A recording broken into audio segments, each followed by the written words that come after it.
देवी प्रपन्नार्ति हरे प्रसीद प्रसीद मातर जगतोऽखिलस्य प्रसीद विश्वेश्वरी पाहि विश्वं स्ववीश्वरी देवी चराचरस्य आधारभूता जगतस्त्वमेका महीस्वरूपेण यतः स्थितासि अपां स्वरूपस्थितया तवैतदप्यायते कृष्णम् अलङ्घ्य वीर्ये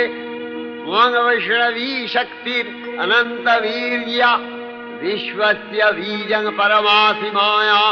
सम्मोहितं देवि समस्तमेतत् त्वं वै प्रसन्ना भुवि मुक्तिहेतुः विद्याः समस्ताः तव देवि भेदाः